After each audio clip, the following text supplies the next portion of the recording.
Perkenalkan, nama saya Nilu Sintia Pratiwi dari Fakultas Matematika dan Ilmu Pengetahuan Alam, Prodi Matematika, NPM 2217031187.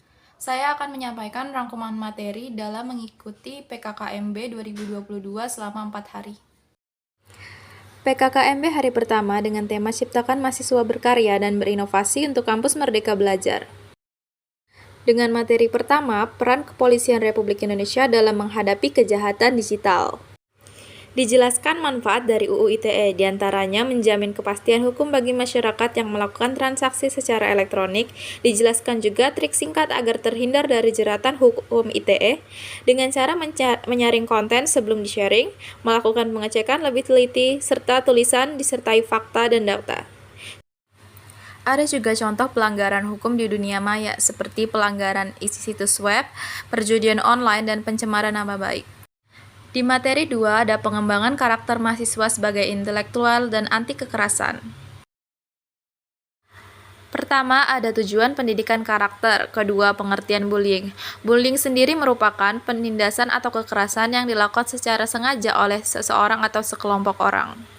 Yang ketiga, ada praktek bullying, dan keempat, jenis-jenis bullying. Adapun jenis-jenis bullying yaitu verbal bullying, physical bullying, social bullying, cyberbullying, dan sexual bullying.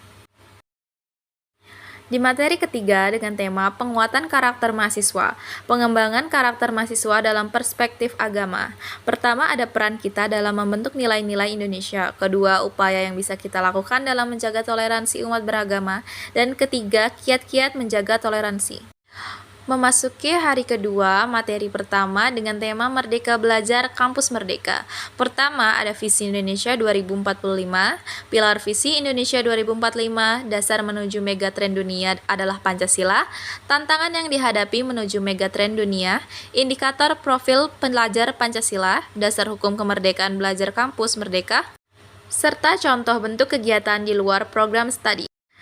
Adapun materi kedua dengan tema kesadaran lingkungan hidup, manajemen risiko, dan kampus sehat.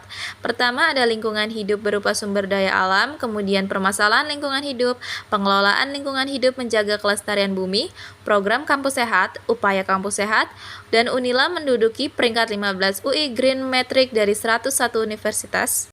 Ada pula manajemen risiko, pentingnya manajemen risiko, dan contoh manajemen risiko terhadap lingkungan. Pada materi 3 dengan tema etika norma dan kehidupan kampus, yang dibahas ada menjadi mahasiswa yang ideal, tipe-tipe karakter mahasiswa. Tipe-tipe karakter mahasiswa terdapat 4, yaitu mahasiswa study oriented, mahasiswa organization oriented, mahasiswa study dan organization oriented, dan mahasiswa yang hanya suka bermain.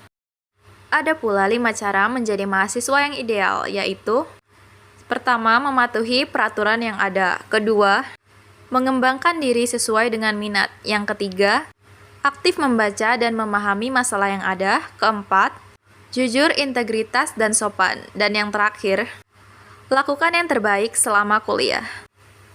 Adapun juga karakteristik yang harus dimiliki mahasiswa yang ideal, yaitu rajin belajar, memiliki orientasi yang tinggi, kreatif, inovatif, bermanfaat bagi orang lain, disiplin, bisa menyesuaikan diri, memiliki cita-cita yang tinggi, peduli terhadap lingkungan, dan rendah hati.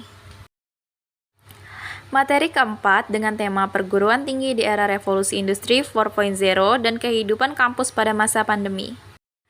Dijelaskan perkembangan teknologi yang terjadi, perkembangan teknologi yang tidak bisa ditinggalkan, ICT Staging Universitas Lampung, tantangan dunia perkuliahan selama pandemi COVID-19, infrastruktur pendukung layanan teknologi informasi. Pada hari ketiga, materi pertama bertemakan pembelajaran di perguruan tinggi di era 4.0 dan plagiarisme. Yang pertama dibahas yang dilakukan selama 4 tahun kuliah. Yang kedua, faktor yang mendukung kuliah. Dan yang ketiga, yang diperlukan selama penyelesaian studi.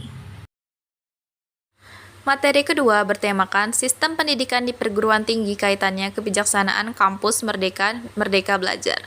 Pertama, menyiapkan SDA untuk era industri dan society, tujuan pendidikan tinggi, jenis pembelajaran di luar kampus, dan strategi pembelajaran fleksibel.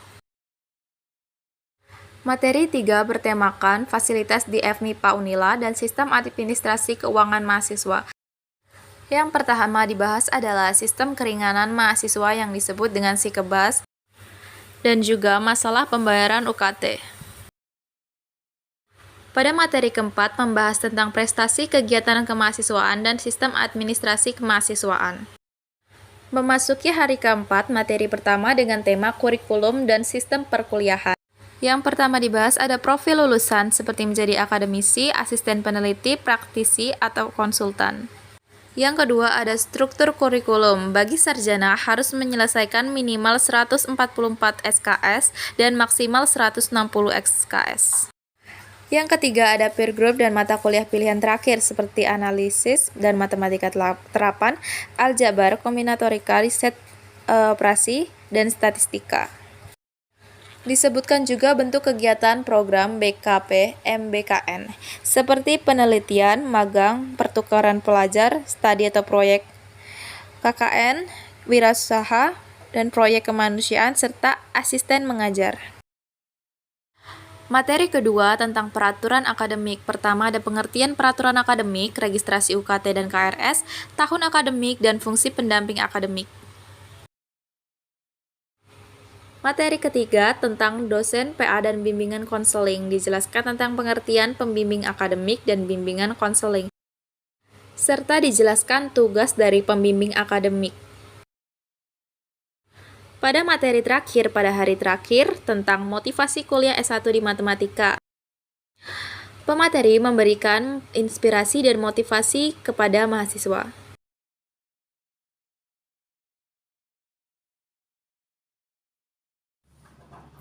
Itu dia rangkuman materi yang saya dapatkan dalam mengikuti PKKMB selama 4 hari. Sekian, terima kasih.